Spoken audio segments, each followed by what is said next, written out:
Gotta walk, walk, walk your talk. Gotta walk, walk, walk your talk. Gotta walk, walk, walk your talk. Gotta walk, walk, walk your talk. Gotta walk, walk, walk your talk. Gotta walk, walk, walk your talk. Gotta walk, walk, walk your talk. Gotta walk, walk, walk your talk. That's it. Video over.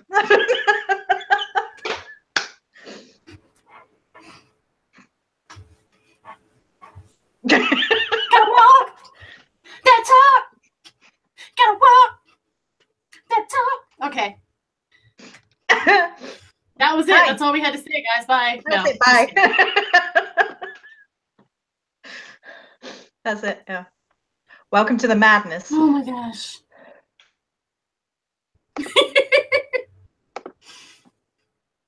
Claire's like, walk. That's it. Okay, guys. Coming soon to a CD near you. Yes, and let me close some things down so that I don't lag because I've been having internet issues. Internet. Not really. We're not going anywhere. No, we're not really going anywhere. Just being nice and sarcastic. Okay. So hi guys, we're back. Hello. You might have noticed with us dancing in. No, I don't know what you mean. That was subtle. It was low key. It's the most subtle thing that we've ever done. Yes. So first of all, happy birthday, Johnny Dragon. Happy birthday. So today we're talking about walking your talk, and this actually came from a kind of a conversation that Joey and I had last night. We have a lot of other things that we wanted to do, but this one seems the most pertinent, the one that we're feeling the most, I guess we should say. So, yeah. Yeah, this one's kind of birthed out of things that we've been feeling ourselves, things we've been noticing and observing in spiritual realms and in communities non-spiritually speaking. There's a vibe right now. So, yeah. We're just going to talk around this subject, and that's kind of the title we landed on, although it's probably going to be way more abstract than that. Oh, yeah. Oh, yeah. So, hi, everybody. I see everyone saying hello. Hello, Courtney. Hello, Johnny. Hello, Claire Crafty. Hello, Robin and Tracy. Thanks for joining us. I know we, just threw up the link. So, thank you to everyone here. It's Saturday. Saturday. In the bomb, on the new night. Okay. Oh, hi, Grim. I haven't seen you in a while. Yeah. Grim was here yesterday. Yes, there is a video. Sorry? Grim was here yesterday. She was? Oh, that's right, she was. See, she used to, I don't know. I used to talk with her a lot via comments on, before the lives started. Mm-hmm. And then kind of she went away for a little while, I feel like. And now I'm seeing her again, which is awesome because I always liked her perspective on things. Oh, Yay! That's why. She works when we go live a lot of times. Yeah, we're trying to do later in the evening, like this time a little more. It seems to work better for you guys. Mm-hmm. We realize that people work in the morning most of the time. It actually works way better for me. It does? Yeah. Sweet. Gotta walk your talk. Gotta walk your talk. All right. So how do we wanna get into this here? How do we want to dive in? Maker of Virgo-ness. Well, shall we talk about what we've been observing and feeling and why that kind of gave rise to this topic? That's probably a good place. And then we can go from that into the action, which is what this is very much about, is action rather than discernment. Mm-hmm. Yes. Yeah. Okay. So, well, I would say it's been a while now. It's definitely more than 2 weeks at this point. Last month and a half, maybe. Mm-hmm. There has been this and you've heard us talking about us versus them stuff. Mm-hmm. So this is gonna tap into some of that. Mm-hmm. There has been this judgmental critiquey thing going through. That makes it sound way better than it is. It sounds like tiki hut. Watiki, yeah, Watiki. Oh man, that sounds like Rafiki. Oh, whale is on. Let's go I'm done now. on a beta. We're there. We're there. No. So what I'm talking about is like everyone. It's not just like, you know, YouTube dramas or anything or Facebook dramas. I'm saying like in your personal life, people that are close to you, just everyone is being very like examining of each other. Like, it's not even just that though, because it's not just like being observant, it's like being hostile. It's like looking and watching people in order to be hostile. Like the behavior may be something that annoys everybody, which, you know, things annoy us, that's human nature, but it feels like people are hunting for that, like hunting for the next thing to annoy there's them. there's an element of like looking for what you want to find. Well, and here's the thing. Yeah, nitpicky. That's a good way to say it, Tracy. Yes, that's kind of what I'm saying. Like being nitpicky. Plus, there is this atmosphere that Cris and I have both noticed right now where everything is manifesting super quickly. Really, and, really like crazy. fast.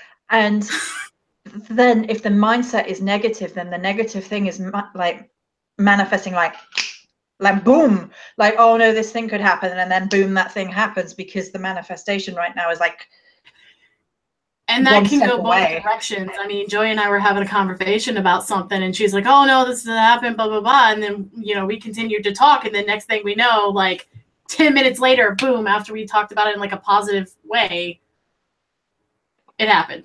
And so it's like, and that's happened more than once lately. And so, I think that there's a certain level of like responsibility of everyone's energies. I'm going to mention something including else. My own. Yeah, this is relevant to self first, so yeah. But I'm going to say like what I wrote about on the blog post, which was like, firstly, this is the first new moon in a long, long time, which felt like a chore. And for me, I'm a new moon kind of baby. I love the energies of the new moon. That's my shiz. I love that dark into new moon energy. I love that potential, that kind of energy. This new moon sucked, and I have not felt that in years. And there was, everyone around them seemed to be suffering with like a physical shamanic sickness. Like shadow was manifesting in terms of physical ailment. And I had hurt my wrist, people were getting migraines. I had a horrible migraine. Yeah, and people were just hurting. And it was very physical, which I guess given that we're in like a Scorpio Sag season, that makes sense. But yeah, so there was all of that as well. So that I think people were like suffering on a physical level, and that was kind of just perpetuating that funk. Like I know it was for me, with like the pain in my wrist was making everything 10 times more difficult. Ugh. So yeah. Yeah, there was definitely an element of the unseen kind of bleeding into being seen. And that's been happening for a while on some level anyway. Like there's been some like kind of heavy shadow work shit going on, like vibes, like astrology wise. And so, yeah, I mean, I think there's definitely been like a flavor of that, but this last like month and a half, I think it's turned into kind of a scramble for like security. Well, I'll tell you what I think it is. I think there's been a shadow purge, and then everybody's scrambling for security in reaction to that, because everything that people want to keep hidden, all the nasty, ugly stuff, and this is on every level, from like the Hollywood stuff to like the political stuff. This has been this huge purging of long-standing shadows, and everything that people have tried to keep hidden that is on the ugly side of human behavior has just come like splurting out here, there, and everywhere. And this just kind of filtered down in a way to like the things that we have been keeping within ourselves that we don't want to examine, or we don't want to own up to, or we've not been like chasing our dreams even. And that has all come like shadow purging out of us at this time. And I think the scramble for security right now is because it's how people are reacting to it. Yeah, well, it and like you said, it's on every level too. Definitely. Well, hey Rob. Yeah. I think and I mean, this is stuff that we talked about in our podcast this month, actually. Is, you know, like responsibility and a lot of the vibes going around and things like that. And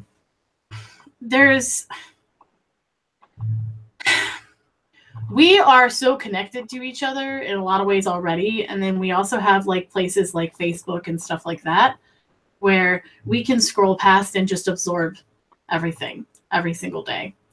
And it's very, very easy to kind of just flow right into that and let it out there. Or let it out to the person you live with, maybe, and let it out at them. Or maybe some of your closest friends that you usually share things with, and it goes to them. And it's not even, I think, something that it's like people are consciously even doing a lot of the times. I think it's something that it's like it's this knee-jerk thing, and then it's just rippling. And then others are having a knee-jerk, and then that's rippling even further, and it's like a chain reaction thing. And it's not releasing in a good sense either. It's like sometimes when you release things, and I've done this on occasion where I've been feeling like the depression is overwhelming on top of me, and I'm feeling very isolated, I'm feeling very alone. And on one occasion, like I reached out on Facebook because I was like, I just need to know that I'm not alone and that people are out there. And that to me, and some people would be like, drama, you know, like attention seeking or whatever. And I was just like, no, I know what I need in that moment, and I need to reach out on a mass scale. And that to me helped me reconnect with people around in the, you know, in the broader sense of people around me. But that's not really what we're talking about. We're talking about this kind of like nitpicky, hostile, passive aggressive thing that happens. And it's kind of like this it's like between like snippety and smirky. So it's like a snirk. I'm going to call it a snirk. A snirk. A snirk. And it's kind of like critiquing snirk. Got it. It's got like a superiority thing to it. So it's got like that smirk, but it's also like really aggressive and hostile and nitpicky. So it's like a snirk. That's what I'm calling it. And people are like, And I, you know, and I understand, because on occasion things really get my goat, and lately I've been having trouble dealing with certain things too. And I was just like, I've had to come. And that's something we should turn it inward as well and say, like, it's not just us observing other people. We've observed it with ourselves. Yeah, absolutely. Like these sort of things start with the self, and you know, the only person you have any right to critique really is yourself. So, and even that's got to be careful that you're not, you know, becoming only self-critical. It's more of a holding yourself accountable, holding yourself responsible for yourself kind of vibe that we touched on the idea of responsibility already. And it has, and there's been all of this like overwhelming, because of this funk is bringing out like the worst in people, and then people are reacting to the worst in people, and it just keeps going. It's a snirk. It's a candy bar for the It does kind of sound like a candy bar name. Got a snirk. Put your hands up and snirk. I was totally trying to think of a jingle for it. Thank you. Everybody wants to snirk. Like twerking, but with chocolate. Snirk. Mounds don't. Anyway, yes, no, you're talking about inwardly analysis. Inwardly analyzing, Guys, we're a little stir crazy today. Just like, if you haven't noticed already. No, but like especially today, I'm noticing we are very stir crazy at the moment. I think this is who we are. I don't think this is. I'm okay with that. I'm just saying, I feel like the flavor is a little strong today. And that's all right. Sometimes it just is. Yes. Does the Grinch eat snirks? Yes. Fact. Oh, I wish I had my Grinch mug in here with me. Crap. Instead I got this. That's amazing. I love that I t-shirt. got your back. Who says it's a Halloween t-shirt? Halloween's for life, not just for Halloween. Delightful. Anyway. Hey, Christine. Yep. So, I see someone has actually been having a good time because they're a Scorpio. Well, yeah, it's Scorpio time. Of course you are.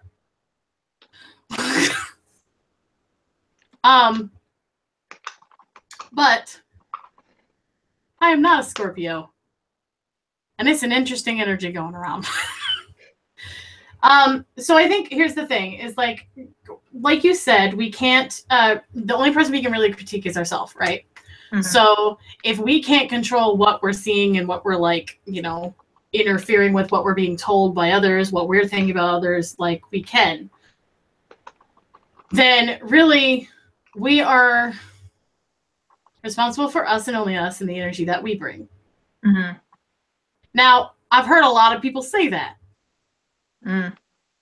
But Joey and I hit on something the other night to bring it kind of in a forward motion that brought it around in another angle for us. Like we do. Yeah. So people are really fond of saying, you know, hey, be responsible for the energy you bring, which is basically like, you know, people in glass houses shouldn't throw stones kind of thing. Mm-hmm. And there can be like a guilt blamey thing to that too sometimes, I've noticed when it's used, which I'm not down with. But also, we took it in when, you know, there was a conversation had in terms of competition and comparison and things of that nature. And my answer to it, or my reply to it, was basically that, yeah, you know, competition exists and I understand that. But I also would like to have a world where we all support each other instead of looking to compare ourselves to one another. And I know that I am not essentially the world, but I am responsible for the energy that I bring. And I am responsible for sort of that being the change you want to see, quote. Mm-hmm. And does that mean that other people are going to stop being that way? No, not necessarily. No. But does that mean that I have to be that way? Does that mean that I have to join in? No, because at least in my world where I orbit and people that orbit me, they don't have to worry about that with me. Mm. So right there, just by acting in that way, I am manifesting that into the world. Mm. That is the action of it. Mm. And we were kind of talking about a little bit of this yesterday, which is boundaries do come into this too, and like not having to justify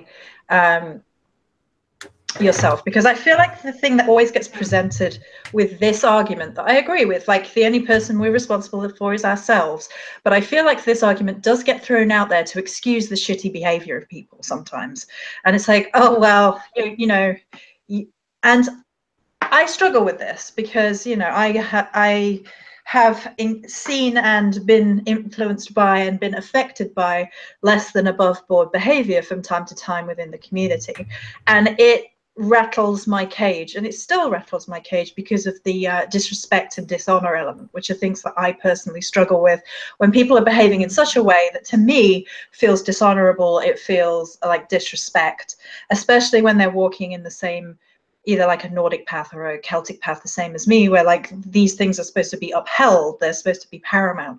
And so it's on a spiritual kind of, it niggles internally at my insides and it makes me feel irritated.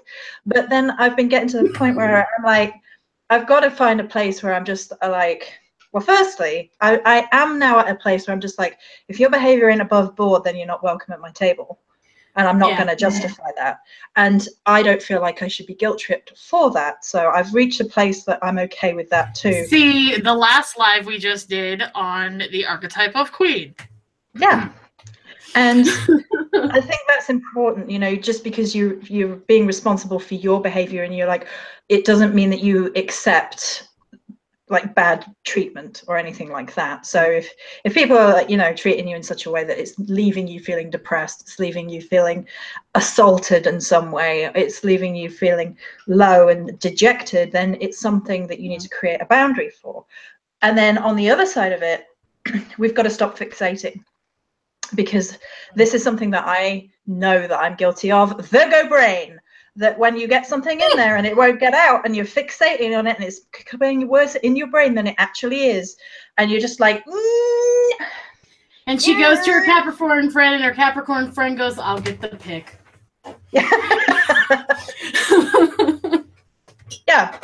I mean, it's a really good point that if you have somebody that you trust enough to be like, I love you, but you need to fucking stop, that, you know, then that's a good person to have in your life. And I think there is just this tendency to become fixated, and it's usually on something disempowering, because often the people that are assaulting us are trying to disempower us in some way, and they wouldn't disempower us whatsoever if we just were like, you know what, no, and then pay them no mind and just carry on doing what you do, carry on shining brighter, because, you know, no one can take away from your shine. And if they're still slinging mud, people are going to see it eventually. And I know how irritating it can be when we get stuck in these situations. I fully know how irritating it can be. And it can be difficult that you're trying to bring like your spiritual A game, and you feel like people are taking from you and people are like ripping into you in one way or another. And it can be difficult to find a place of peace within that. So, you know, I get the struggle. I really, truly get the struggle. And it's something that I'm still working on now.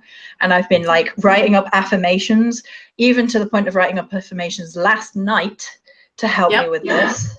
That's part of like the conversation that we had. It was a long conversation about this.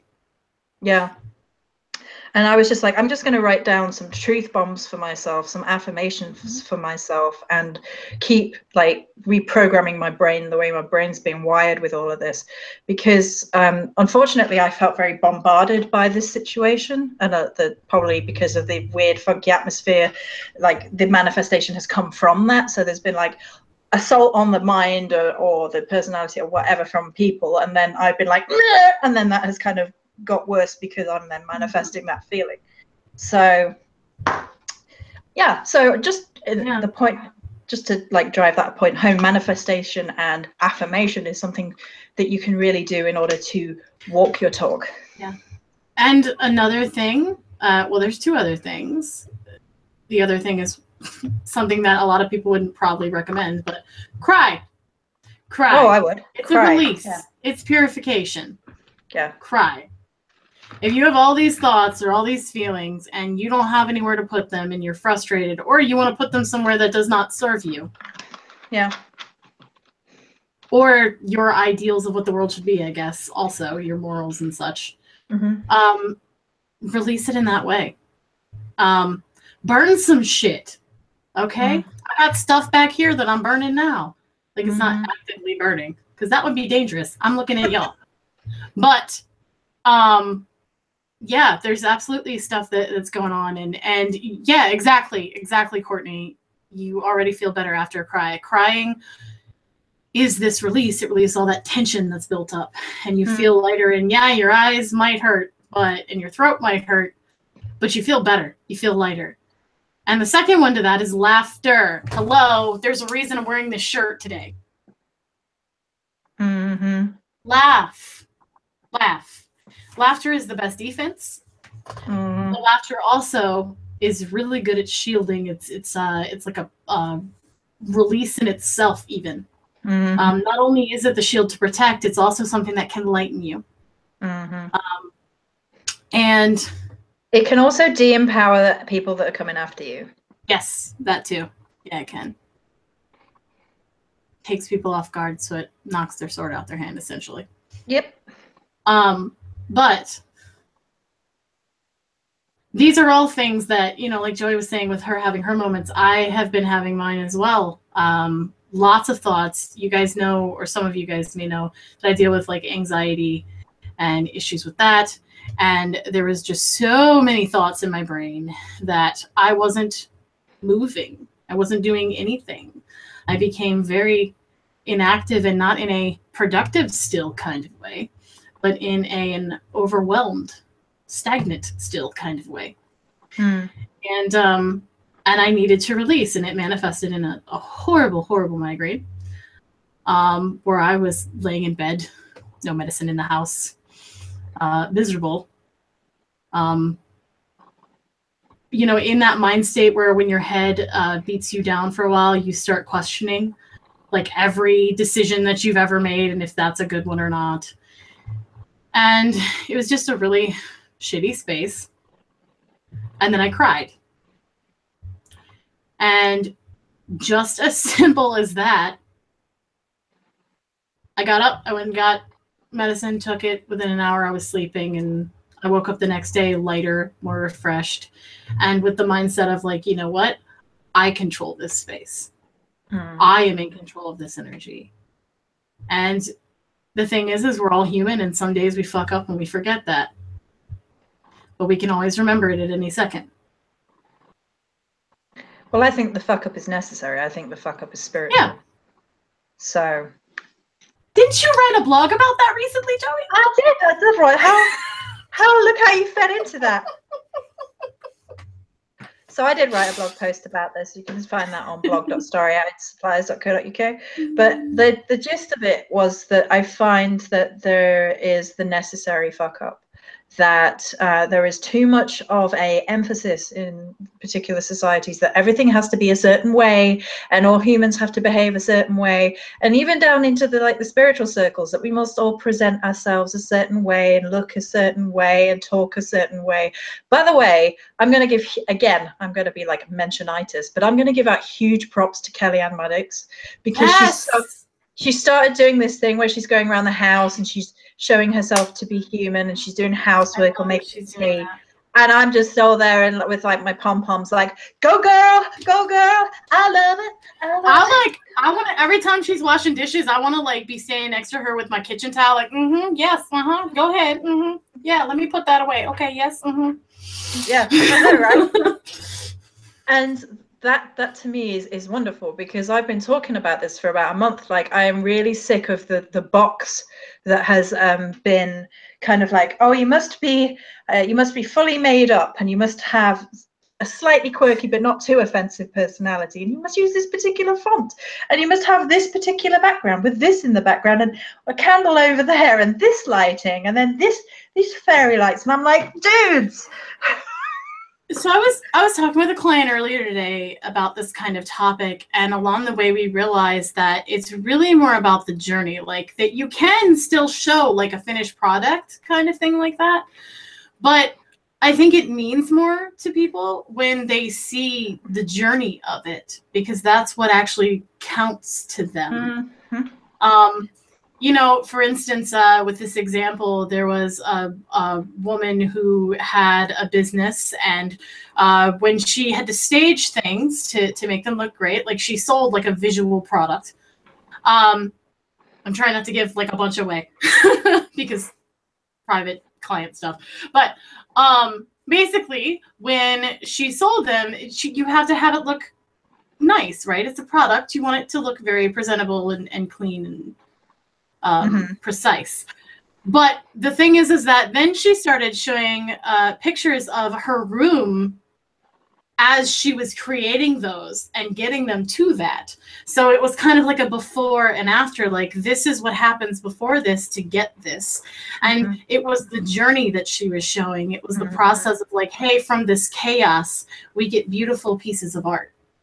Yeah, but people have started staging that as well now, though. That's the problem. Oh, yeah. People have cottoned onto that but that's now. The thing is that even those who are staging even are trying to live up to this sort of standard. So even they themselves are kind of putting themselves on that. So, like, it's kind of like with the reality TV thing. Like, the less it becomes reality, the more it's just TV. Yeah. Yeah. The reality part was the whole appeal. And the thing is with the spirit, because we're in the spiritual realms, right? So this is why it matters to me, because if you're on a makeup channel and you're doing the whole perky thing and maybe you're not perky 100% of the time, it doesn't matter to me so much because you're doing makeup. And that's, to me, is like fun and accessible and generally speaking. Even that, there are times when they start the video and they're completely pale-faced and they're like, yeah, this is who I am. All right, let's do this. And I totally respect that completely. But yeah. I think when it's spirituality, I don't need to see as if you're like, you know, a makeup model or something. I want to hear what you have to say. I want to know where you've been. I want to know what you feel. I want to know what your opinions are. I don't care about like the perfect background and the perfect font or any of that. And to be honest, all of that puts me off, which is, you know, possibly my own value judgments or whatever, but it puts me off. I'm just like, if I see that in my suggestion, I'm like, no, I'm not interested. I'm interested in digging deep. And given the kind of person I am, I'm far more interested in like dirt and like getting in the dirt with somebody and going on a travel, going on a journey, hearing some like bone truths than I am like, hey, everybody, perfect thing. You're getting into dirt and having bone truths? Look, we don't need to know. Yeah, we do. Hold on. Yeah, we do. Bone deep truth. Yeah. Yes, exactly. Yeah. Show your humanity, because we need more of that. We need more humanity in the world, not less. Yeah, that's probably pretty much exactly what it is, Gargle. Well. So like, yeah. So then, while we're picking at other people's stuff, I can pick at mine too. Pieces. Right. Oh no, I'm saying we're picking at our own too. And that's the thing, is like we're not only picking at other people's right now, like in general. Speaking overall, guys. But we're also picking at ourselves, because really it's a reflection. Yeah. Like, as hard as we pick at someone else, we're picking at ourselves harder, probably. Yeah. Oh yeah, that's signs. Oh yeah. But I think it's in general as well. Like, that's just where it kind of manifests. And that again is be responsible for your energy that you bring to yourself, even. Not to other places like it's outside of you, but also to yourself. Like, would you allow someone else to talk to you like that? Would you allow someone else to rip you down and not hold them accountable? This is how I talk to people who are beating themselves up when they're coming out of an abusive situation, whatever abusive situation it might be, because people do come to me and ask me, and I'm like, okay, I want you to imagine for a second that it's not you that it's happened to. I want you to imagine that it's your best friend or someone outside of yourself, just for a moment. And say it was your best friend that had been through this situation, and it happened to her when she was a little girl, or he was cheated on when he was a teenager, or whatever the situation might be. I was like, would you tell him to go fuck himself, or would you tell her it was her fault? And the likely answer is no, because we find it easier to show sympathy/empathy to other people before ourselves, because especially in spiritual realms, but I think this is a public thing, is it's easier to help outside of the self than it is to help inside of ourselves. So I think that can be a good way to start the process. Don't be looking outside of yourself the entire time, because that's not healthy either. But yeah, no, go ahead, finish your thought. I'll wait. But I think it helps to realign the thought pattern, rather than going from a place of blame to going to a place of like empathy. Okay, that's my thought. Yeah. What was mine now? Oh, I only said one more line. Shit. No, well, I got distracted by chat because there was a bunch of things. No, that's a good distraction. Okay, so I like that everybody's here and talking. So you were saying energy. I was talking about. What did you just say? I'm sorry. I was talking about like imagining you were talking to someone else and being like how you would empathize outside of the self, and rather than the critique that happens within the self. I don't know. I've got nothing. This is why we keep notes, guys, and also interrupt each other a lot. Because we'll forget. Faux shiz. It'll come back around. If it's important, it'll come back around. But let's see. You should write notes like Joey does. Sweetie, that's what this is. We're both our sons. Oh yeah. That's what we do. I got 2 notebooks of this stuff. Oh yeah. So in response to Claire Crafty's idea that why must we all be perfect, I find Yeah. it more interesting to see the quote unquote imperfections, because I think that's where beauty is. I think in the quirks, I think that is what perfect is in reality. Yeah. And that's where the perks are, the interesting, the unusual, the connections that we make with other people are often because of the cracks. They're nothing to do with like the perfect veneer. Like the cracks. The cracks. I know a goddess that's fond of those. Do you? Go on. It's hell.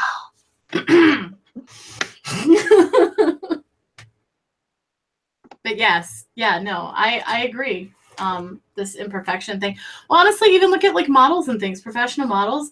The ones that do like the high fashion, high paying stuff are ones that have unique characteristics about their face or their skin or something, involving that. Maybe their eyes are a little too far apart. Maybe their teeth are a little bigger. Maybe their lips are a little bigger or a little smaller. Maybe their skin is really dark, or maybe their skin is extremely pale, or maybe they've got, an interesting pattern and, freckles and things, or birthmarks, or, that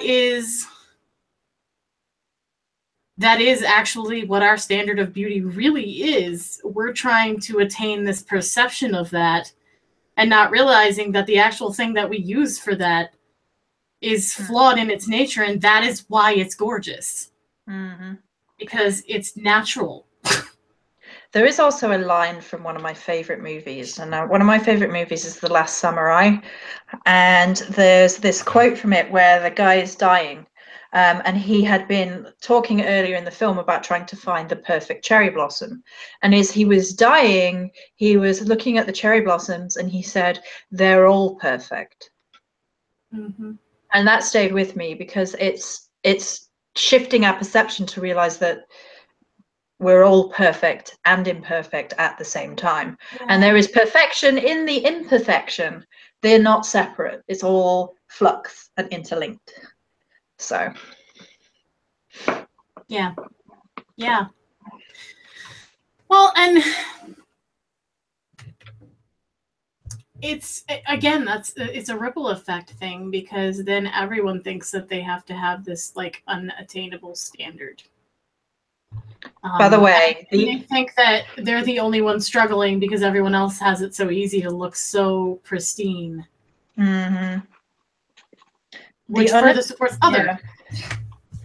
So the unattainable thing, by the way, I have so many thoughts on this. But first of all, it is the unattainable standard of beauty is there for a reason.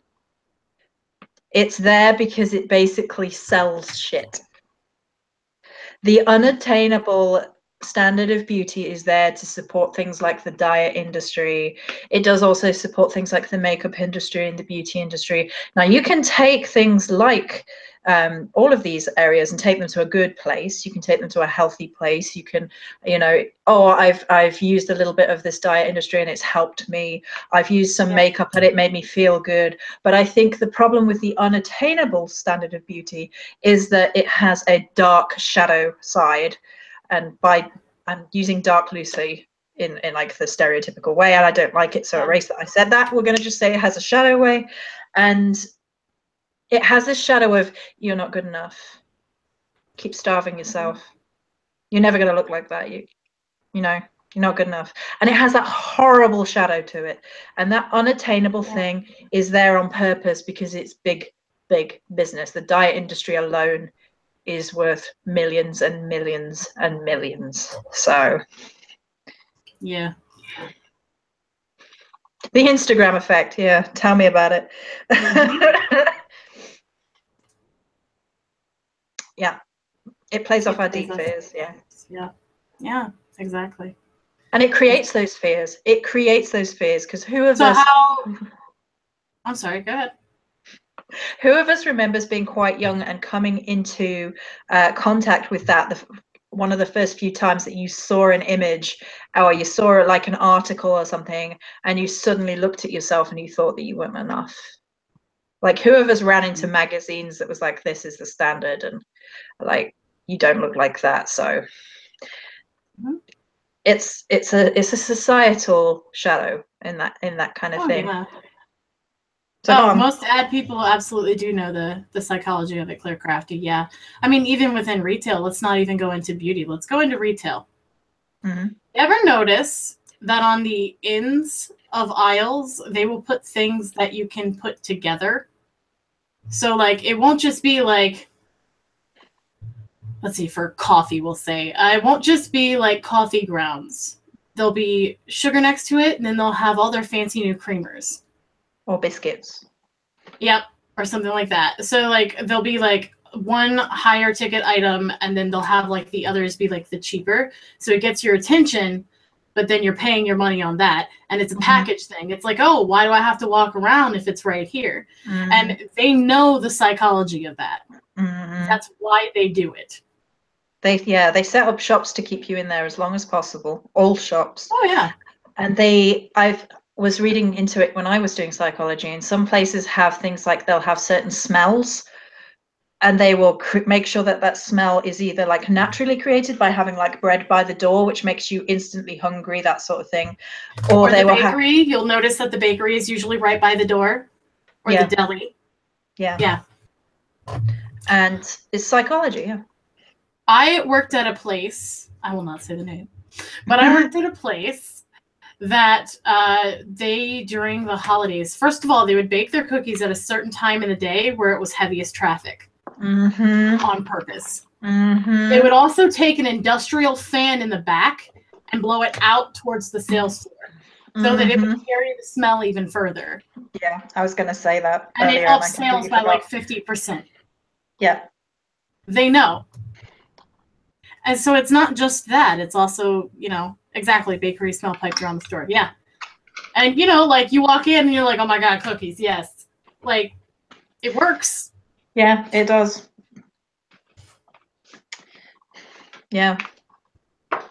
So what can we do to deal with it? Because we wanted today to really talk about, like, kind of like the motion, like the movement, like the action, rather than just, like, discerning what we've been seeing, because we've definitely wanted to discern what we've been seeing, definitely, because then we explain it, we put it out there, etc.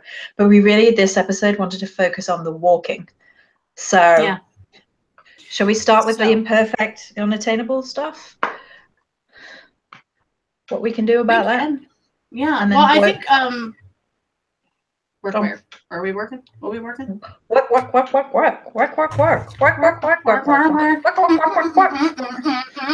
Okay. Okay, so first of all, like I said earlier, laughter, check yourself, right? Like, keep laughing. And if there's something around you that, like you guys may have noticed, I've pulled back a bit in the last few weeks a little bit in terms of my posting and stuff. And the reason is because I knew that I was feeling the vibes and I didn't want it. And it was reacting with what I already was feeling, and it was kind of compounding. And so I was like, no, I'm going to step back. So instead, I have been, if anybody knows what Smule is, it's like an application where you can go on and sing. And I've been singing because that's the stuff that I used to love to do. And so one of the ways that you can combat like the anxiety and the lesser than thing is to find the thing that you love and just do it. Like, even if it's play, even if you have to tell yourself, you know what, I'm just dicking around. Like, it's not a big deal, whatever. Like, and do it. It's having fun. It's finding that little kid thing, where you're just doing it to do it because it's nice. It makes you feel better. Also, I have purposely been sharing certain kind of posts when I do get on Facebook to counteract. So that way, For instance, I will share like, you know, stuff like acts of kindness stuff, things that have to do with, you know, hope and instilling that kind of vibe. Positive affirmation things that I find, funny things, even if they're not even like an affirmation thing, but they're hilarious. Like, yeah, exactly. Yeah, hula hooping. That would be great. Exactly, Wilma. So yeah, and painting. Yeah, these things that get you back to what matters to you and your own fire. You don't put your fire in someone else's hands. You are the protector of your fire. I actually have that I've definitely been getting yelled at lately. There's something that I tell myself, and it's kind of like a Joey-ism around that exact thing. And it's a quote that I have said before, but I will say again. And it's, when the world is getting ugly, go create something beautiful. Yes, exactly. Change the conversation, basically. So I've got a whole list of things to help. There was something that I wrote, and I actually was reading it to Joey before we came on here, and I'm not going to read all of it, but there was a line in it that was essentially like, I am only seen and unheard if I refuse to speak. Personal accountability. So speak something that you want to hear, because I guarantee you someone out there could use it. Even if it's you just seeing it. So I have a list of I feel like it's help time with Joey. No, not really. You need glasses for this. Yeah. They're around somewhere. I don't know where they are. I should have had just wait. I don't have glasses, but can we just like... Yeah, there you go. It's the help cat, the help Cris cat. Turn that claw into a purr. Anyway. So the first thing that I recommend that we all do is remove the influence. So if something is driving you cray-cray, if something is making you feel bad, if something is pissing you off, if something is upsetting you, then to as much of a possibility as you can, you remove the influence. So if it's on social media, unfollow, unsubscribe, turn the thing off. Walk away. Step back from the computer. Go outside. Go watch some Netflix even. Like, just leave it alone watching The Punisher for a little while. Yeah. We will like beat a dead horse so often and be like, why isn't this? Nothing's working. Oh my God. And it's like, just walk away. Leave it alone for a little bit. Come back later. Regroup. Yeah, exactly. So removing the influence is definitely the first thing. Now this has a sliding scale, removing the influence. So if something is repeatedly in your space, in your funk, making you feel shitty, and you're like, I can't deal with it, and you've tried unfollowing and it's still coming up, you basically create boundaries, you create borders, because you teach people how to respect you. You treat people how to treat you. And if people are doing things which you just cannot abide, she's off, she's going. Okay. If the people are doing something that you cannot abide, or there's something that keeps coming up that you cannot stand, then you create a boundary. You just learn to say no without apology, and you remove that from your life, because, you know, it's not healthy to fixate. Now, I will say on the flip side of this, that I am also against the whole mentality of, you don't like that girl, well, you just delete and block and move on because she don't matter. I'm not on board with that. I'm not on board with depersonalizing people to that level, where it's just like, oh, they said something you didn't like one time, or there's something, I don't know. I don't think it's fair to cut people completely out of your life. That say they've been your friend for 10 years and then they say one thing you don't like, you don't just cut them straight out of your life, unless it's really bad. Unless it's really bad. I don't agree with you, Joey, and here's why. Oh. All right. Look, I'm done.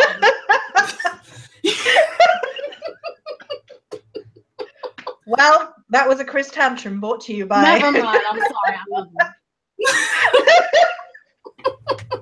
That's the Cancer moon. That's what that is. Right.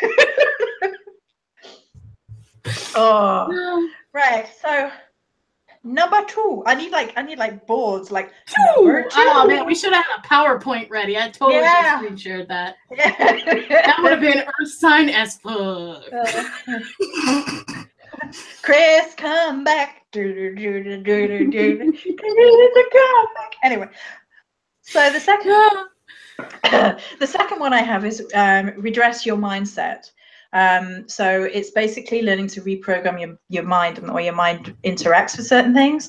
So the first thing that I think really helps is to name whatever it is that is driving you crazy, and then kind of go on like an investigation from that point. It can help to write it down.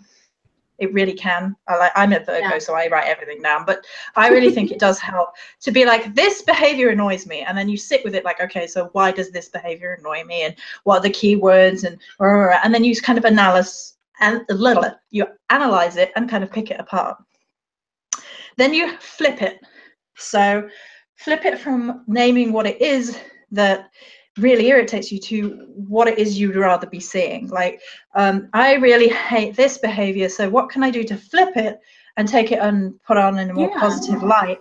Like, because you have a choice about how you react to things, which to a degree. And I will never say you cannot have an emotional response, because I hate that shit where people are like, oh well, no, you choose how you respond, so you should never feel that feeling. Fuck that. If you're angry, be angry, but you can choose how you verbally respond to something, how you interact with somebody. That's a choice. So, rather than be like, fuck you, bitch, I'm never,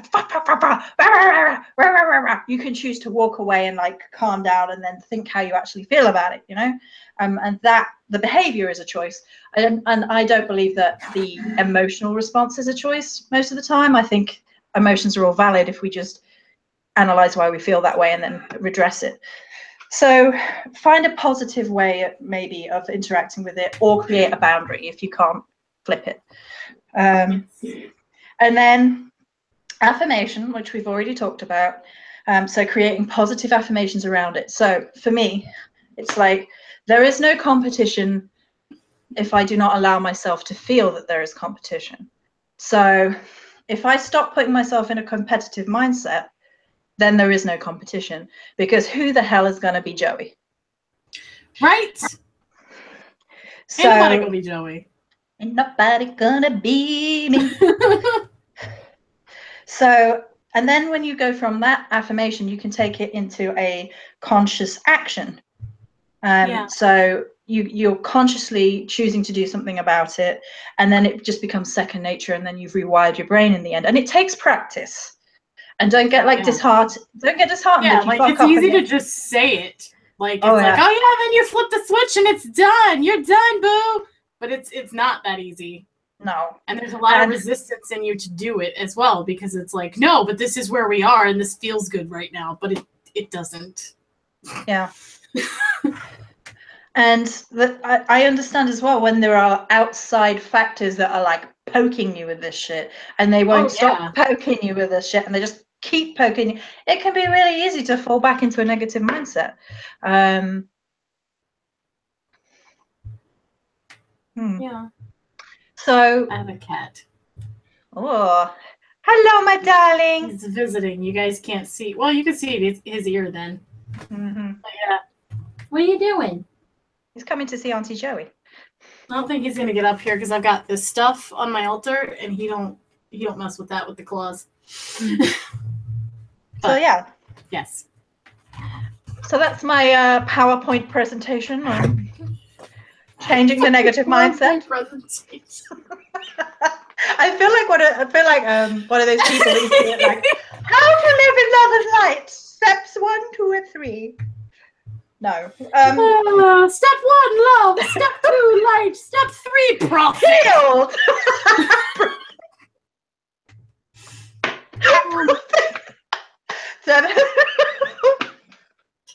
We've lost her. I need a meme. I need a meme of that immediately. Step 1, and they're going to be holding crystals. Step 1, love. Step 2, light. Step 3, profit. Like angry face at the end. That's actually from South Park. Yeah. Don't know where that came from.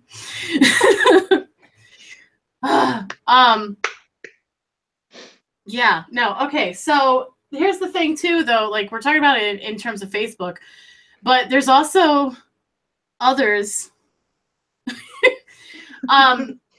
There's also other situations too. Like, for instance, with Thanksgiving and the holidays in general, right? Okay, because we're about to have like Christmas, Yule, whatever you want to call it. I'm gonna need help. And yep. Here's the thing: is not everybody, like, people like to love their family a lot of times, but from a distance. Well, what about when people have to go see other people's family, and that's a whole. Well, that's the thing too, though. Is like, here's the thing: as pagans, also, we are totally entitled to put spells on ourselves, carry certain things, put them on our houses, and make people check that shit at the door. Okay?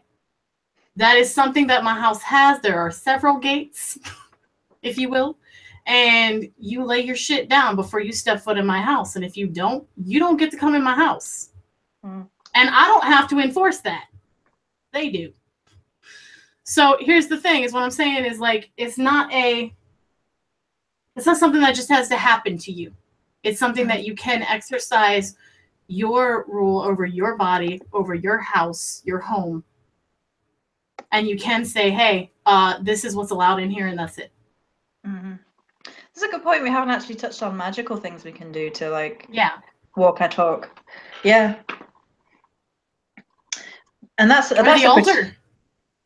Just go to the altar sometimes, and that's all you need as well. So I'm gonna fangirl on Kellyanne again, because she had a video about this. Guys, we're not being paid to sponsor her. I feel like we need to say this now, because for the last like few videos she's come up, we are not being sponsored by Kellyanne to tell you about Kellyanne. We just really like her. I'm just saying Kellyanne lives in our Witchwoods, so that's what I'm saying. Yeah, we live in the same woods. Yeah, and a lot of what she says makes sense. And this is an older video though, and she was like, whatever it is, take it to the altar and work it out there, and cry at the altar and scream at the altar and be angry at the altar, because a lot of people feel like the altar is like this space where you can't be human, and it's like detached from what you're experiencing. And that's really not, to me, what spirituality is. Like, taking all of that to the altar is like an honest, almost like a prostration of self. Like, I am struggling and my spirituality can help me, and I need that feel right now, I need that connection right now, I need that guidance right now. However, I just need to cry and let it all out and just be Why raw. Are you crying like this? Like, what is it? Cry? Because it's the expulsion in a very physical, booby manner. It's boob expulsion. Oh, okay. It's crying with breasts.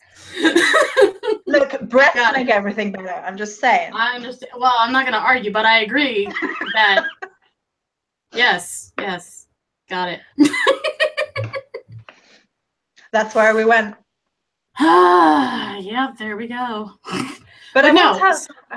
Yeah.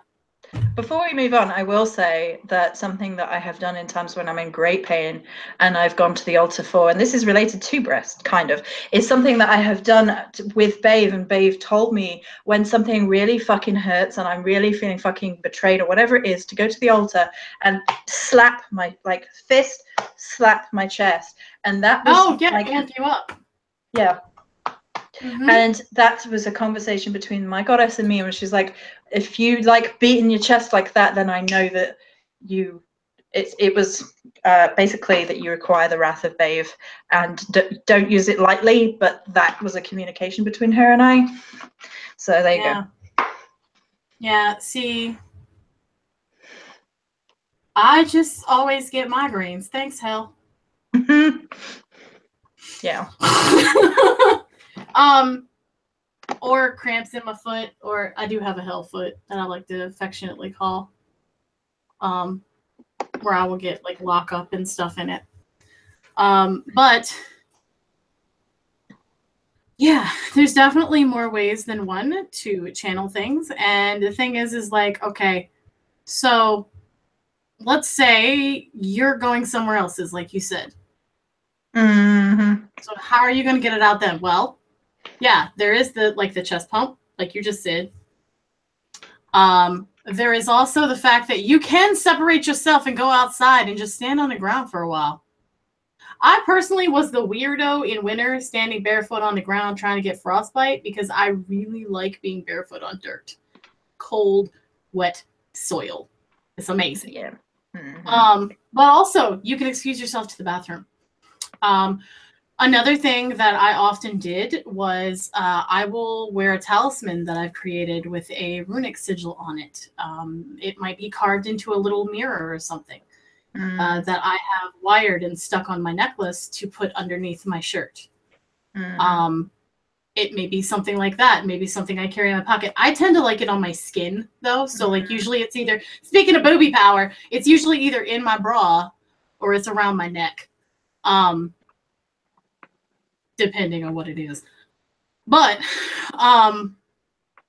there are definitely measures that you can take that are boundaries that you can set. And there's also an action in that of like knowing that it's okay to do that. It's perfectly okay and valid to protect yourself in that kind of situation. Especially when you know that you're already mentally not in the place to deal with this bullshit.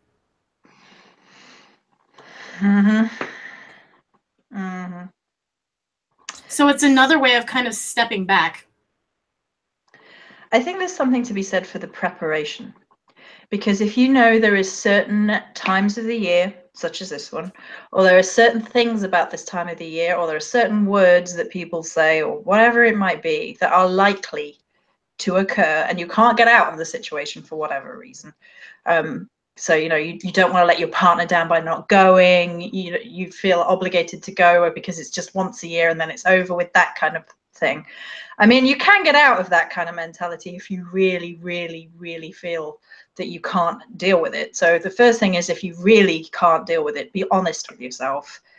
Yeah. And sidestep. But you can prepare for all of this. So you know this stuff is coming, so prepare a response. Yes. It's like, you know, in movies where they're getting ready to go to battle and you see them all like locking their guns down and putting things in a suitcase and getting on the jackets, and then they put on a jacket. I wish I had a jacket here. Hold up. Cat, can you? I'm trying to be dramatic. Do you mind? Look. He was trying to play with this, and I'm like, look. It's mine. I get to have the movie moment, not you. And he jumps on you anytime now. Look now. Don't be doing nothing. I'm waiting. I see you. You look real guilty. We are live. Don't show these people your ass. I'm just, look. Anyway. So, you know, and then they put that final jacket on and they're like, and then they like pop that collar and they're like, let's do this. Like, that's you going out into the world or online into the world when you are in this state. And you can do cosmic armor, astral armor, spiritual armor. We talked a lot about this on the protection videos that Cris and I did. There's 2 of them. It's not a bad point. You can use essential oils to help you through that shit too. Yes, you can help scent. Absolutely. But with cosmic armor, you shield the fuck up, basically. You shield everything. Just lock it all down, shield it all up, put your reflective armor on, and you know I mean, it can help to have a going to war mentality, but don't go cray with it. So, but it's more so not to go fling bullets. It's more like, you know, defense stance. Well, yeah. And the thing is, too, is like we can bring that into the laughter and the staying positive thing, is because have you ever tried? The cat is being real and honest. Yeah, he can get real. If you're feeling that situation, just show them your ass. Yeah, Hashtag. there you go. Yeah. Walk your talk, show them your ass. Yeah. Cat logic. It's not going as the title. Yeah, it is. No, it's not. So okay, so here's the thing though. We can be that way and like pop that collar and then like walk in and have jokes. Cause have you ever noticed that it's really hard to argue with someone that just keeps like being really happy? Like, it's very difficult to have like a political, a religious, and anything argument to pick on someone, to give someone advice when they're just like, yeah, that's cool. Hey, anyway, so this happened and that's great, right? Ha ha ha ha. Yeah. Oh man. Hey, what's this thing doing? Ha ha ha. And just like having fun. What are they gonna do?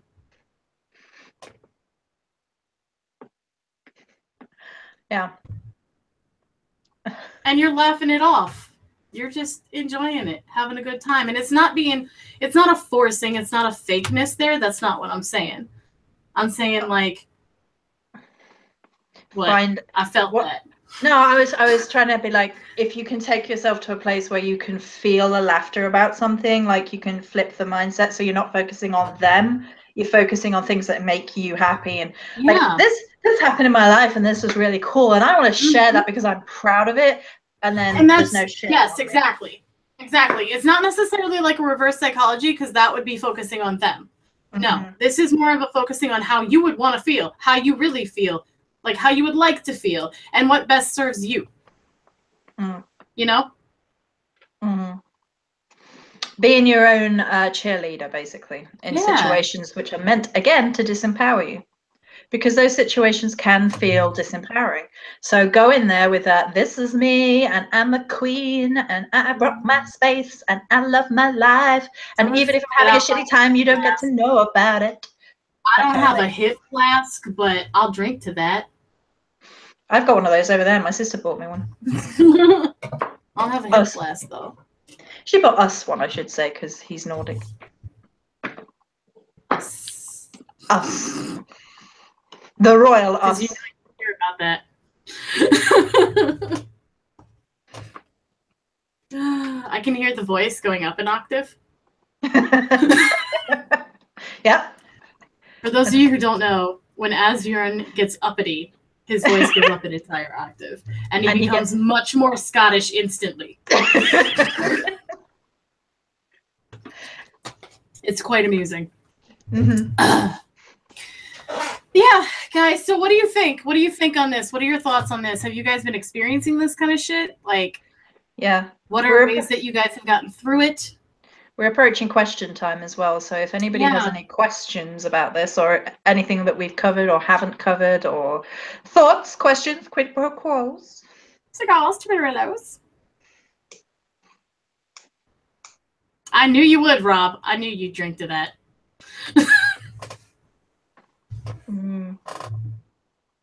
Yeah. So, yeah, we had other topics, but I mean, this is just much more. Yeah, we didn't really want to focus on like the naming of things because there's a lot of that right now. There's a lot of let's name this thing and then it becomes negative. Yeah. And we just didn't want to do that this episode. So.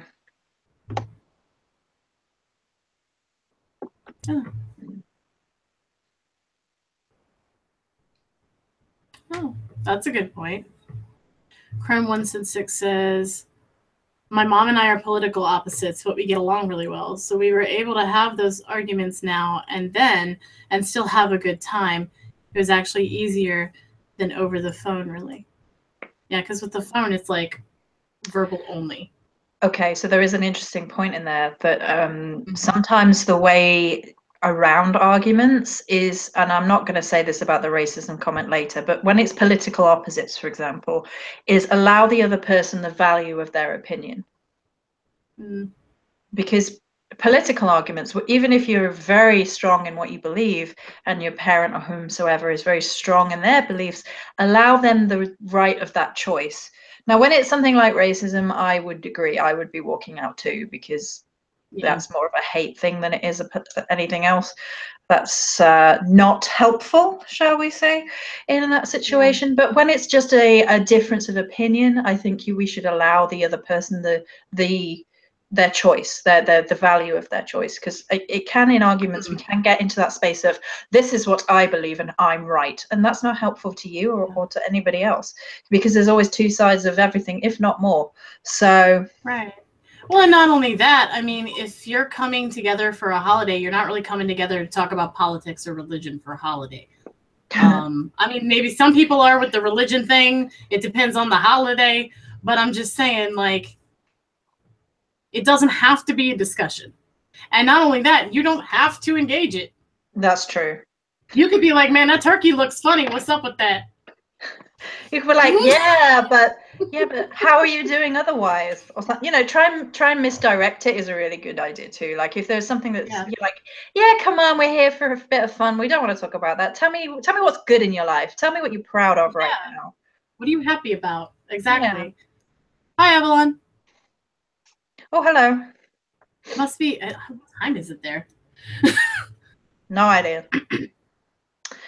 Mike says, my favorite thing is to not say anything. It's amazing how people react when they hear themselves speaking. There is strength in silence that sometimes we forget. That is true.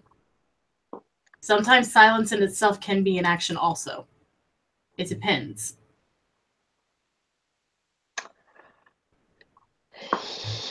Silence is one of those things. I mean, I understand, because my immediate response to people being confrontational is quite often to be silent. Like, you don't get my argument. Like, if you're gonna be an ass, you don't get my argument. But yeah, it's one of those situations that sometimes it isn't the best to be silent. Like, sometimes it's avoidance rather than standing up for yourself. So it's one of those. It's one of those things where you have to kind of know yourself and what's driving that. Mm-hmm.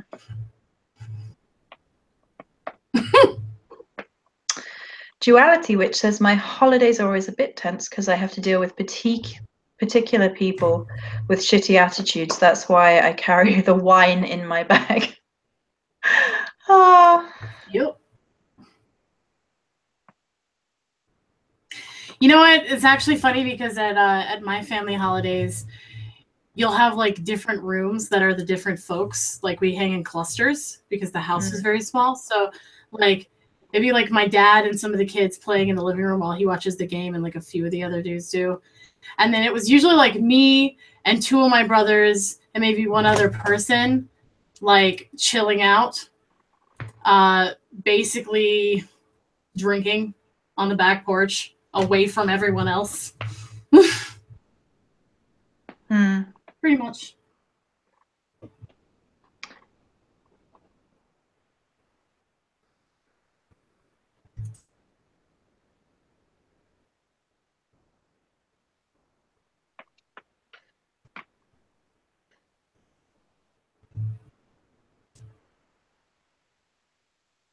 Yep. So, anybody got any questions?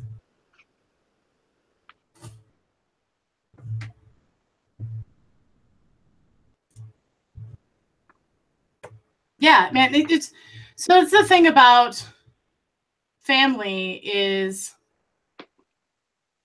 you don't all have to be one big thing. Like, a lot of movies show like one big room, and like everybody's hanging out. That was never my family. That wasn't how we got down. Like, first of all, good luck fitting us all in one room comfortably. But like, just there was different people who did different things, you know? So different conversations, yeah. Yeah, and a different topic. Like, some people would be in the room, in the kitchen, helping my mom. You know? Yeah. So yeah. And that was fine. Like, it doesn't have to be one big thing. We get this picture perfect image in our head about like what the holidays looks like, and it doesn't have to be that at all. Yeah. That's fine if it is, but Well, it's different strokes for different folks again, which is something that we've talked about a lot recently. That there is no standard, there is no right way, there is no correct. There is just what it is, and allowing it to be in that. Exactly. And then on the other flip side of things, don't forget there are, of course, people who don't interact with their family whatsoever. Yep. So it's a triggering time of year for a lot of people for a lot of different reasons. It can lead to all sorts of hurt. So the thing to remember right now is just to be taking care of yourself. Whatever that means to you, take care of yourself. Take care of yourself. Remember to step back if you feel the need to. You do not have to interact. You do not have to respond. And if you want to respond and that helps you, then great, but you don't have to. It's a choice. And you can choose to put something else in place of it too. Basically. So I'm not seeing any questions, guys. We're not going to. I thought it was one. We might have all sorts of questions about walk, and talk. I know. More singing. Walk, talk. Just walk, you talk. Just walk, you talk. Just walk, you talk. Anyway, it's now a thing. But Claire Crafty says, I love my family, but we do not have to agree with each other about everything. Truth. Sure, absolutely. Go ahead, Duality. Yeah. Bring it on. All questions welcome, within reason.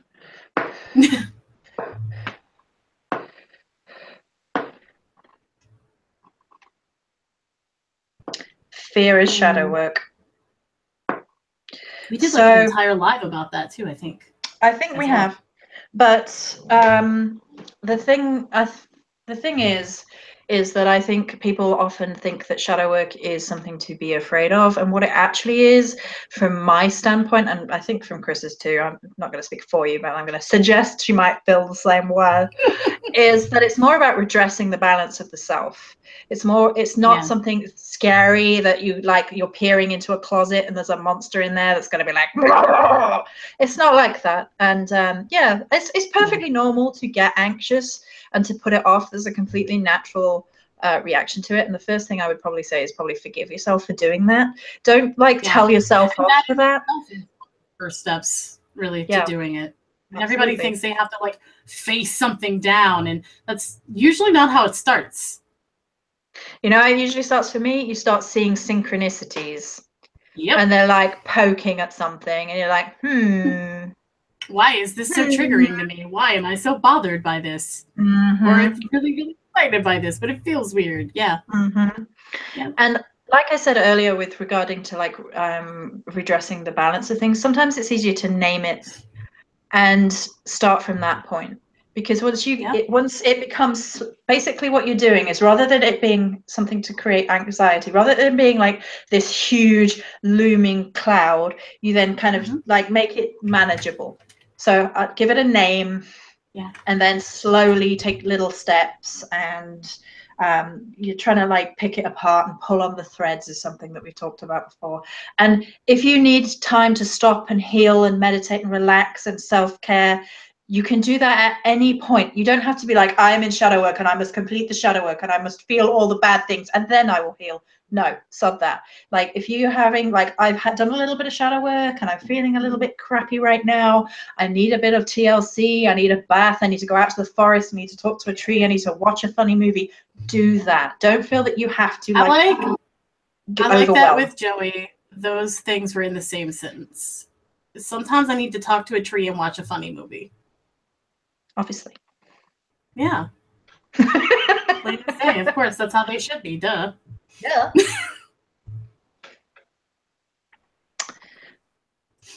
Just walk, you talk. Walk, you talk. Anyway, Chrome. Okay. Oh, do you want to read Chrome? Well, over my holiday, I found out about a secret concerning my deceased father's history. But I can't really get the whole story because my mother doesn't want to talk about it, and I respect that. But I feel like it's relevant to me. What methods would you guys use to pursue that? Not sure if a good tarot session can get me enough of it about this. Legit, I would go and dream I would ask for dreams. I would do tarot. I would channel. I would go to someone who does that otherwise, if you know a spirit worker. Joy and I do things like that. I know Avalon also in chat does things like that. Yeah, I would do that. And then also, like, it depends on the secret as well, in terms of like what it's about. Because you're saying like you feel like it's relevant to you, but we don't know. That's where I was going. I was going to be like, ask why it matters to you first. I think the first thing to focus on is why it is that you feel that you need to know, what it is you think you're going to get out of knowing the thing, if you're going to feel better or worse for knowing the thing, and the roll-on effect of it. That's the first thing that I would address, to get to the point where you're analyzing and feeling about why you need to pursue the action or not. Because then if you are certain in your heart of hearts that yes, you absolutely must pursue the truth, then you're sending that vibration out into the universe, and guess what usually happens following that? You usually attract it. Yeah. And then you can do that. But if it's something that maybe is like an unfinished business sort of feeling, that is a way you're holding on, or maybe something to keep things going somewhere else even, or a distraction maybe. That would be things to ask yourself first. Oh, that's a good question. From Wilma. I don't like invoking spirits. I'm frightened that one will attach to me. Do either of you invoke spirits? Do you want to go first? A lady of the hell? Sure. I think we're pretty much going to say the same answer here, but yeah, I do. I invoke goddesses. I work with spirits as well. And I think for one, that fear is the issue. Yep. That fear is your issue right there. It's not actually the spirits, it's the fear. Because don't get me wrong, there's boundaries and there's definitely things that you need to take and be safe about. But that fear will get in there and cloud your vision and your instincts and your intuition on things and fuck with you. So fear is actually the thing that should be worked on first. Absolutely. As far as I'm concerned. Yeah. Okay. So the thing about spirits is that spirits can be like the human corporeal spirits. You can have plant devas. You can have tree spirits. They're all interlinked anyway. They're all very interwoven anyway. These little plants, like Aretha Franklining. Oh, they are. Plants are full on. Yeah. Full on. I just read that somebody had put respect in capital letters further down, and I was like, RESPECT. See? That's what plant devas to me.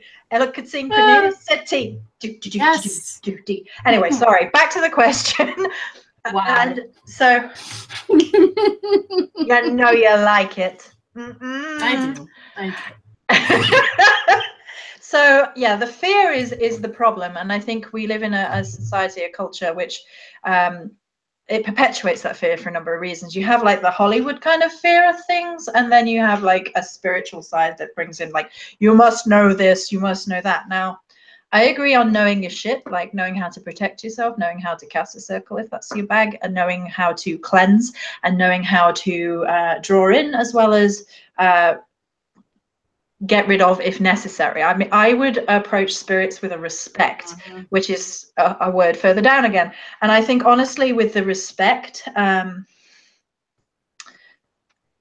with regards to spirit casting, it's much more about treating them with like a humanity, even if they're not a human. But treating them with an empathy, treating them with an understanding, and that is a good way to go with it. And just like with other people in your life that are living, there are certain extents where maybe they may do something and you're like, no, that is the line. And you'll have to do the same. But a lot of it is treating them as another being. Yeah. Like, I watch some of these ghost shows where they come in and they're like antagonizing and screaming at people, and I'm like, y'all gonna get yourself in trouble. Because one day, yep. Yep. Yeah.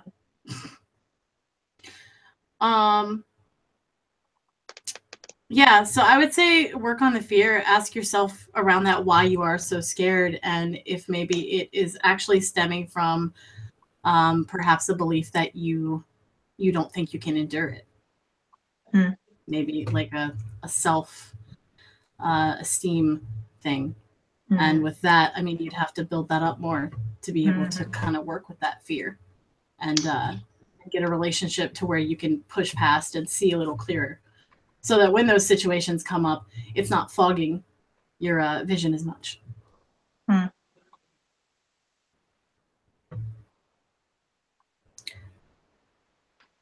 Anything else?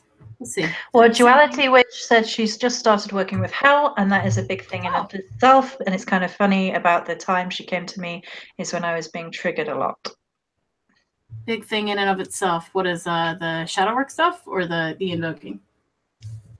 I think it's like the shadow and the fear of getting involved with shadow work and things. Oh yeah, she will shove it in your face. Hell likes to play with the seen unseen stuff. So yeah, mirrors. Well, Wilma says, I'm a nurse and I've laid out dead bodies and I feel no fear in that, but feel fear in the afterlife a little. I have no idea why. Because it's unknown. It's the unknown. Yeah. God damn it. Don't take my lines. Okay. Hive mind. Hive mind. Also, there's an element of, because it's the unknown, we don't have a control over it. Like when something is a dead body, you know it's a dead body, you know it behaves in a certain way. You are a dead body. Yeah, true. Sorry. You know that. That's the midwife. Yes, I'm sorry. You're right. You know that what it looks like. You know the stages of decay. It's basically you can know what it is that you are looking and experiencing, and you know it in a way. Whereas the afterlife is much more ethereal, it's much more abstract. And basically when we're talking about afterlife, we're all going on from a faith perspective. And yes, we all have experiences, but they're still abstract, and they're just because we believe our experiences to be true. So we're going on a much more of a faith thing with the afterlife. And while there is science to suggest, and there is plenty of documentation to suggest, it's not a tangible, measurable thing currently. So there's that element too. Yeah. Chrome, you said if you can manage to do astral projection, out-of-body experiences really force you to push past that kind of fear barrier. Once I did that kind of, and the fear really lessened. Well, that kind of touches on something that I commonly say, which is trust. You have to take little leaps of faith. I literally just said it in our last live as well. But it's small jumps. And you know what? You never stop jumping. I mean, I will do readings and have client sessions and things to this day where, like, I'm getting this really elaborate picture in my head and nothing they're saying is lining up as I'm trying to explain it. And finally, I'm just like, you know what? Hold on. Let me tell you in detail everything that I'm seeing.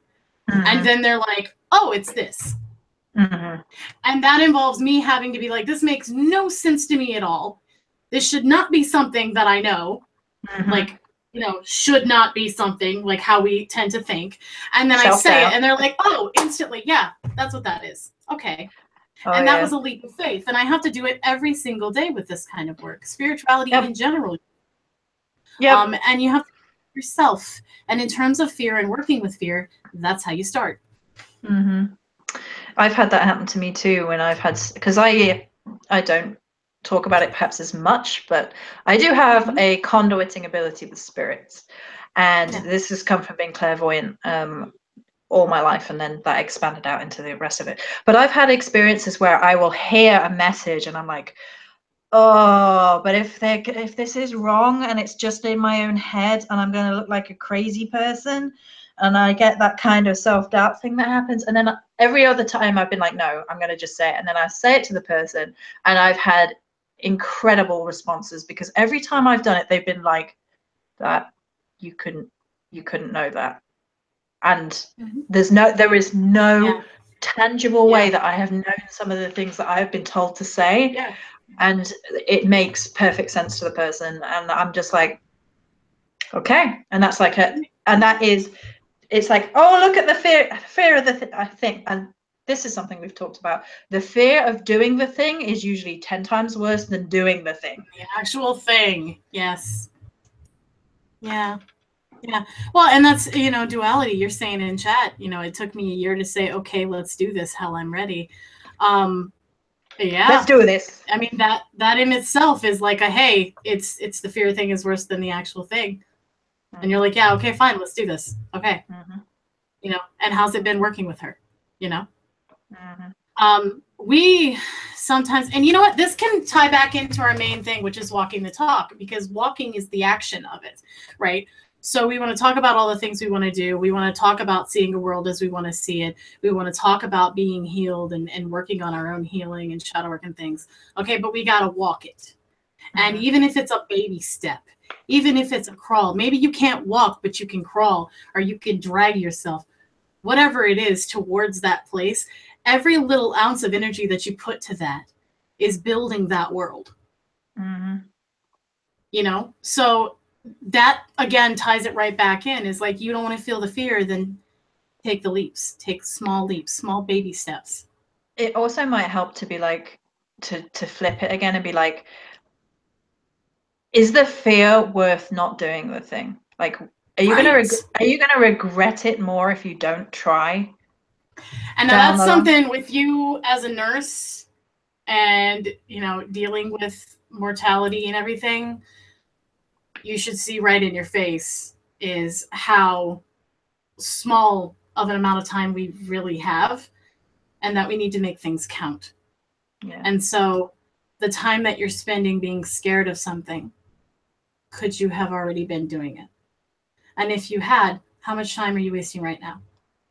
I'm like cold from the knees up right now. Take a small step. We don't have tomorrow. There are no guarantees. There are no guarantees. Yeah. And you know that. I was raised by a nurse, man. You guys have it in your face all the time. Chrome says, yes, usually it's not making the leap you have to be afraid of. Standing still and doing nothing and letting the fear creep up is worse. Fear is a restful state, not active. Fear can be active, though, because you can run from things. Like, you can engage in all sorts of crazy behaviors to avoid doing the thing that you don't want to do. And it can take you in the complete wrong direction. But what is wrong? Because that's part of the fuck up thing, too. True. Okay. But what I meant more from was like hiding from doing something, like complete. It's complete sidestepping. It's neoing all the bullets. Like, yeah.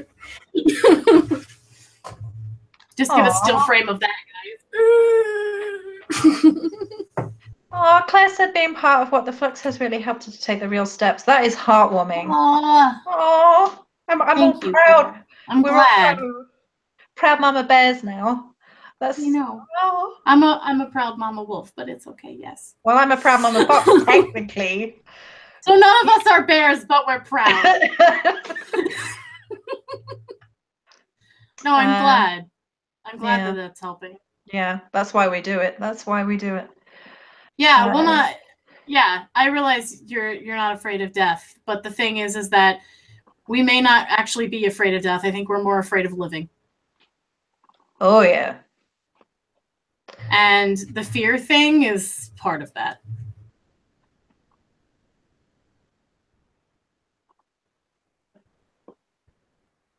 Aww. Have we... Oh, I'm all proud mama fox now.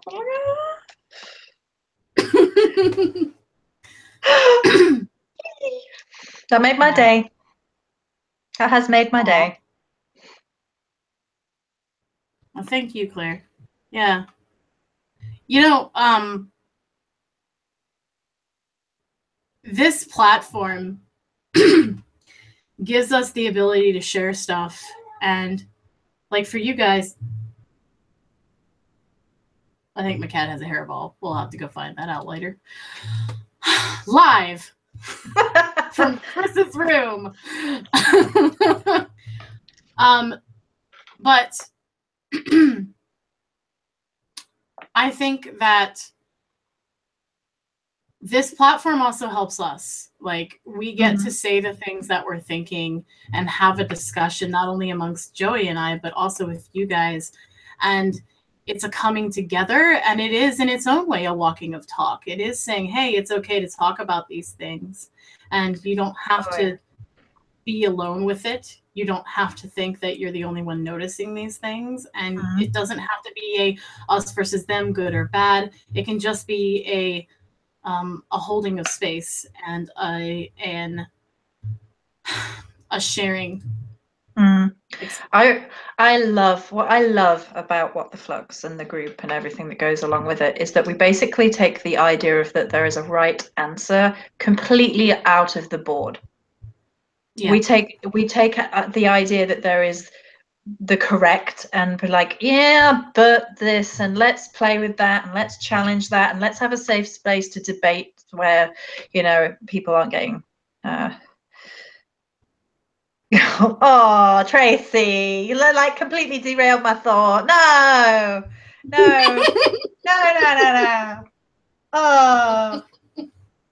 Oh no. Bare feet and hairball for those watching later. That's all.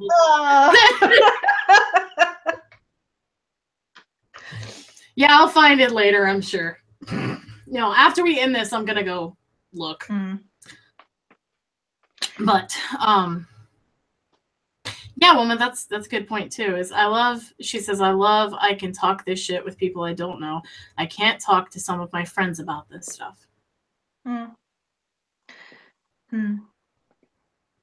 and that's part of the real thing that we were talking about earlier too, is like, I think a lot of people come to YouTube to find people to talk with, to find a sort of, you know, hanging out buddy to discuss these things with. You know what I said about the fact that the manifestation is real right now? Like, people are like needing something and then they're finding it like a snap second later.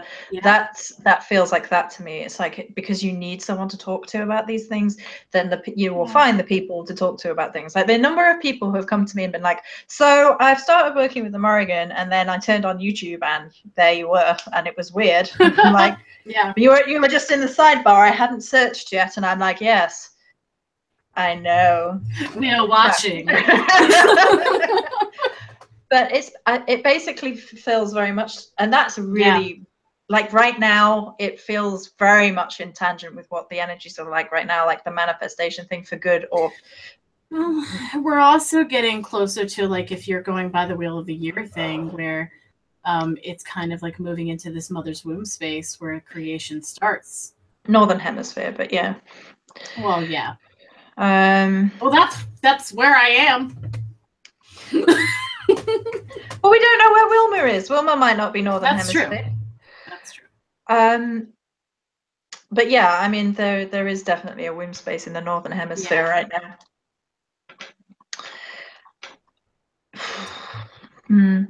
So yeah, guys. But no, so What the FLUX, if you guys don't know what that is, because we haven't really talked about any of that in detail yet. What the FLUX is a podcast that Joey and I do.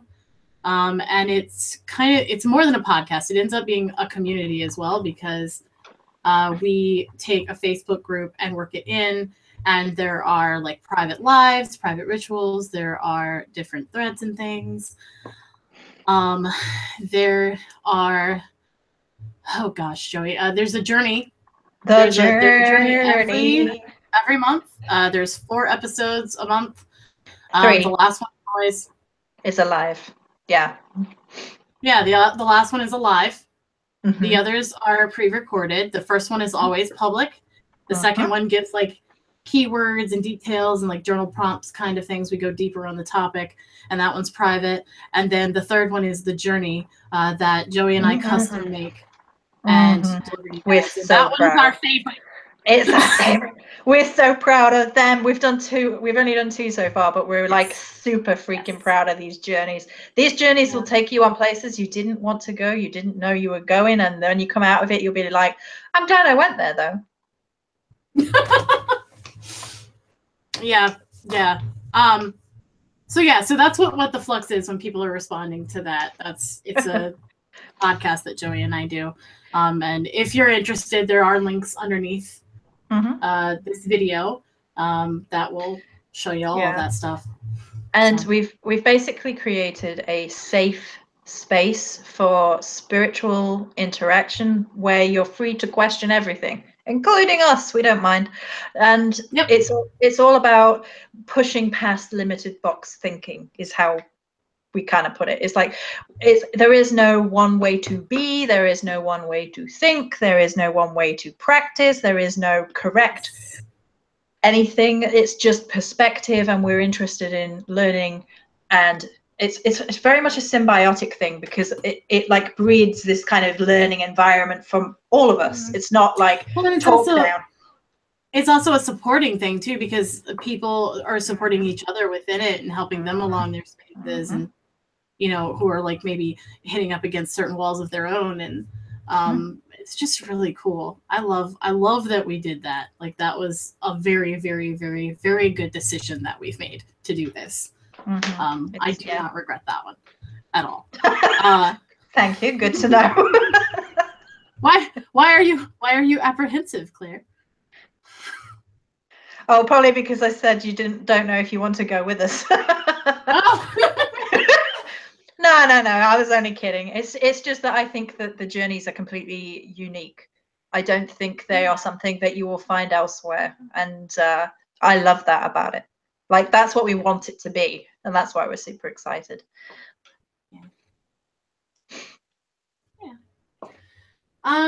Okay, so guys, are there any final questions? Otherwise, I'm gonna like tie this bitch up. You're gonna what? And go find a hairball. Oh my god. You heard it here first. She's going to tie me up. Save me.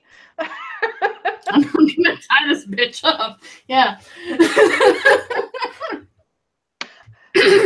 Hi, Penta. Welcome to the portion of this podcast where Cris ties me up. Yeah. You came in at a great time, apparently. I've already got her balls. Hashtag Chris's dungeon.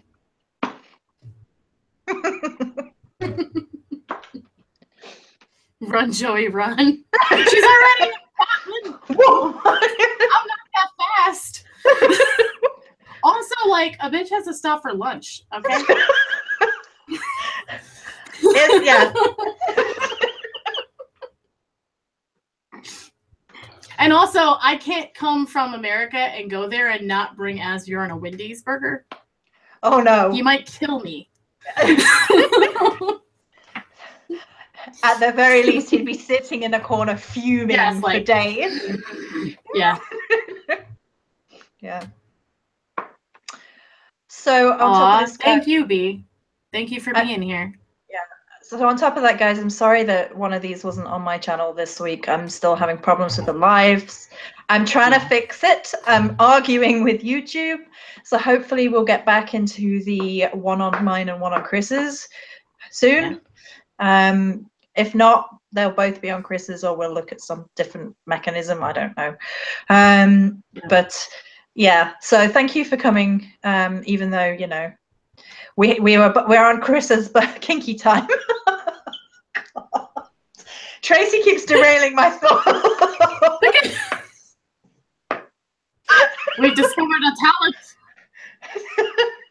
Kinky time, do do do, kinky time, do do do. Won't you take me to kinky time? We are very professional, guys. No, we are when it counts. Right now, we're having fun. Hey, when it counts, we are. if you can't have fun with your spirituality, you're doing something wrong. That's what I say. Yeah. We said about the power of laughter. We're walking our talk. Exactly. Yeah, we started it with it, and we're going to end it with it. Let's see. You missed 2 hours. Where am I? What the hell did I miss? You missed to talk about walking your talk and being responsible for your energy, and not only thinking about that, but also actively putting it into the world and being that change you wish to see. All those catchphrases in once, but actually like talking about knowing it instead of knowing it. Okay, so that's pretty much that's where we went. And you know, awesome. All the other fun little avenues in between all of that. This is just a manifestation of our inner madness, which is, you know, walking who we are.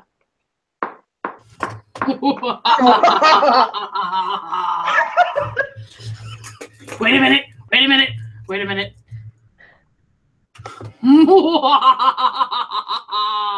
Okay. She's been waiting since Halloween to do that. I've had it for so long. Anyway, we love you guys. Let's see here. Live chat start at Arizona 1 o'clock on Saturdays. Usually it's Thursday, Friday. Today we did a Saturday because Thursday was Thanksgiving for the Americans, and I am American. So, although I'm slowly being fused into. She's starting to think in Scottish and in English. Just so you guys know. I'm so serious, guys. The other day I picked up some herbs and was like, "Oh, see."